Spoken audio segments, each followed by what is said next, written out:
Avengers Infinity War is the 19th film in the MCU, and it is the culmination of 10 years of Marvel films. This film, of course, takes place after the events of Civil War. The team is broken up, and while this is going on, Thanos has now decided to take it upon himself to find all 6 Infinity Stones so he can put it on his Infinity Gauntlet and try to wipe out half of the universe. So now the Avengers have to unite their forces and unite with other people who aren't Avengers yet, like Doctor Strange and the Guardians of the Galaxy, to defeat Thanos and save the universe. Obviously, I was pretty excited for this film. Like, how could you not be? Like, since 2008, these films have come out, and for me, there's only really been one bad MCU film, that being Iron Man 2. The rest have been either decent to really great. And I was hoping that this film could live up to all of my expectations for it, since the directors, the Russo brothers, had done The Winter Soldier and Civil War, which are my top 2 favorite MCU films. I was really excited and just super pumped to see what they could do with this film. But instead of going into it like a fanboy,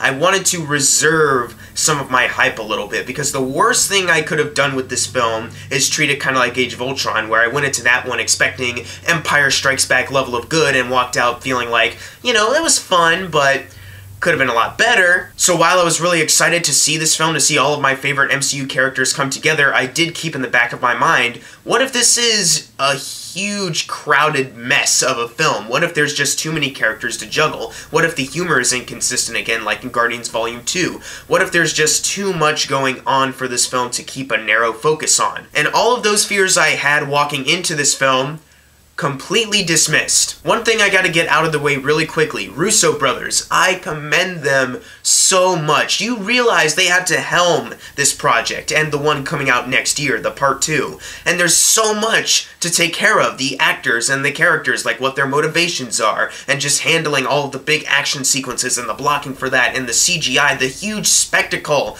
of this film, and presumably the next film too, it'd probably be just as huge. They have a lot on their plates, obviously. This is a much bigger step up than when they did Captain America, to then a Captain America film with most of the Avengers, to just the Avengers plus everyone ever included in the MCU before. So the fact that this film turned out as great as it did and it didn't come across as just a rushed, slapped together mess, huge props to them. They are seriously 2 of the best directors working currently. I wouldn't say like best of all time or anything, but for what they've had to do with the Marvel Cinematic Universe, they are excellent. They did a really fantastic job juggling so many things with this film, because with the amount of characters here, it could have gone south really fast, but they found a way to have all these characters be in the same movie without it feeling overcrowded. Now this means that every single character in this film doesn't appear in one shot altogether, like it never looks like the 10-year anniversary photo that they had. What they do is that they take the characters and they divide them up into little squads. Like you have Iron Man meeting up with Doctor Strange, you have the Guardians meeting up with Thor and Black Panther and Captain America. You have these different groups that are coming together, all having the common goal of stopping Thanos. They're just in different locations, convenient to where they left off before this film. And I think they handled all of these groups very well. There were definitely a couple groups that I was more interested in watching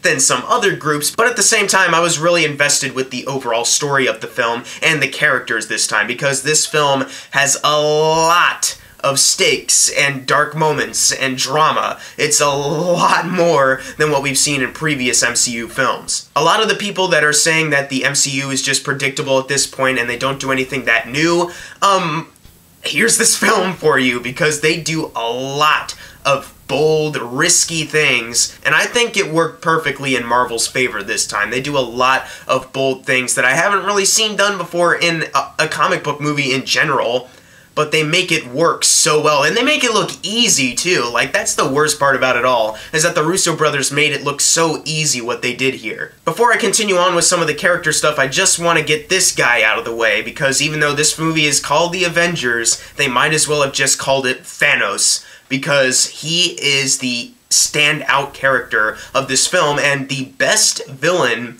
in the Marvel Cinematic Universe. I have a very strong love for Loki. I also think Zemo is a very underappreciated villain in the MCU, but Thanos, man, he does a lot in this film. He is a presence of menace for sure. Another thing I was really scared of when I was walking into the film was, is Thanos going to be just a big powerful dude who wants to wipe out the universe because he loves the power of the gauntlet? And he's not that at all, really. Like, he doesn't really take pleasure in a lot of what he's doing because he's convinced himself that what he's doing is pretty messed up, but it's for the betterment of the universe. They actually explore his psyche in that way, and they actually reveal his motivation and his backstory so that you can actually understand his mindset and why he's taking the actions that he's taking. And while you may not agree with the actions that he's taking, and of course you shouldn't because he's doing a lot of terrible things, can you really say that what he's saying isn't a problem, though? Like, I won't spoil it in case you don't know, but he does mention something in the film that had me thinking, like, well, obviously, the actions he's taking to accomplish his goal, not good at all, and the goal itself is terrible, but the question he's bringing up, that's actually a big concern. It's something that you can actually take out of the comic book film and you can actually ponder about, like, in real life, and that was amazing to me. What's also amazing to me is that Thanos actually has emotions. He's not just an emotionless bad guy, like, I just want to get my goal done and that's it. Like, he actually expresses a lot of emotions in this film, one in particular that I did not expect to see from him in this film, but it's a powerful sequence.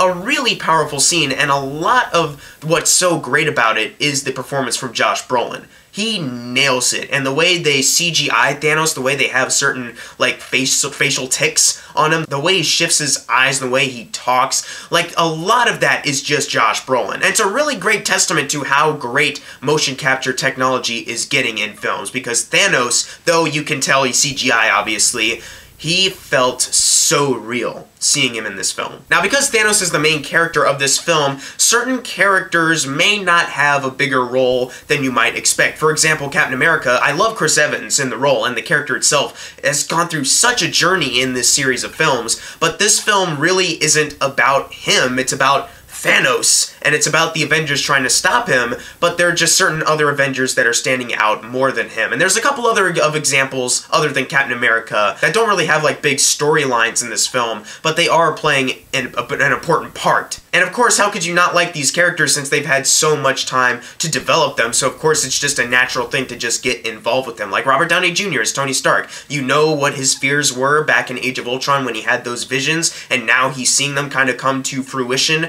with this film, and also his paranoia from Iron Man 3. So you get to finally see him understand, like, oh my god, those things I feared, they're here now, and what am I going to do to stop all this? And I thought that was really cool. And Tom Holland as Spider-Man, I've loved him in the other films that he's been featured in, but here in particular, there are a few moments that I was a really big fan. And that's all I can really say without giving away spoilers. I'm not going to be like Tom Holland and spoil the movie for you, so I'm just going to leave it at that. There's a lot of good Spider-Man moments, and even Doctor Strange moments. And I'm a fan of the Doctor Strange movie. It wasn't perfect or anything to me, but I'm a fan of it. Seeing the character show up in this film and seeing what he had to do, and seeing how he used his magic to kind of interact with the Avengers team and to help everyone out, that was just, that was awesome. Like, that is just pure, like, comic book fan nerdgasm there. Seeing characters actually use their powers to assist others as well and seeing them interact like that. Like, there's one GIF going around, I won't say what it is in case you don't know, involving Doctor Strange's magic and another character. Like that alone should get anyone excited, and seeing how that plays out more so in the film is just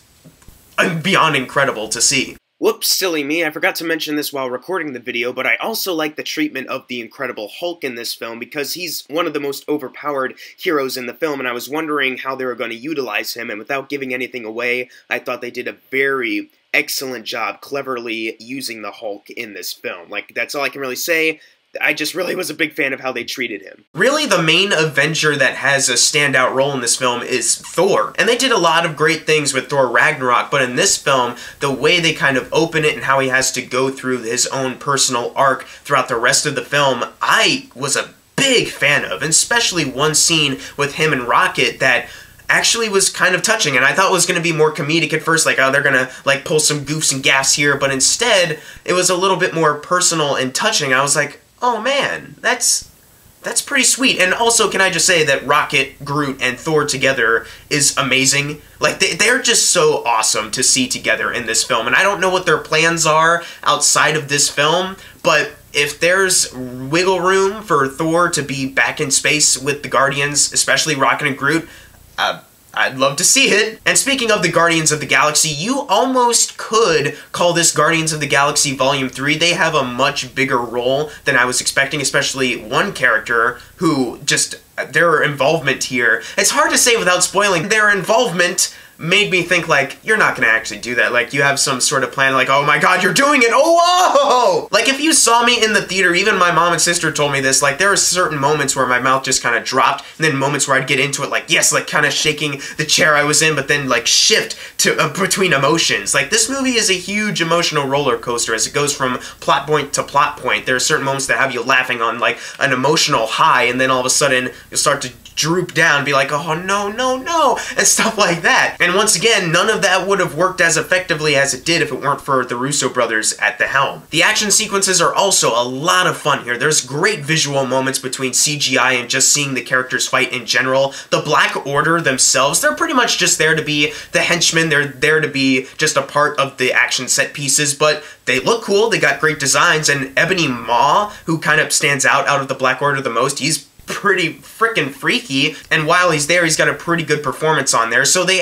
were able to elevate the henchmen characters just a little bit more so than other films with bland, forgettable henchmen. There are a few CGI moments that I thought didn't look too good, and what I'm mainly talking about is the Stark tech, not the whole time, obviously. Like, there's a ton of great CGI here. Like, if you were upset with the CG in Black Panther like I was, there's so much great visual effects here, like, you will be blown away instantly. See this movie in 3D, see it in IMAX, it's a visual treat for you, but there are still those moments where you get, like, CGI floating head kind of feeling, you know what I mean? And if I'm getting issues out of the way right now, the movie can feel a little bit rushed. Like, there are certain character introductions that I thought worked, like Thor and the Guardians, that I thought worked perfectly, and then there are a few others that I thought were a little underwhelming, maybe happening a little too quick, and I get that this film, like, if you dragged it out, it would be incredibly long, and it already is incredibly long with the rushed pace that they kind of have, so it kind of works to the film's benefit that it's going along so quickly, but at the same time, from a writing perspective, I just kind of felt like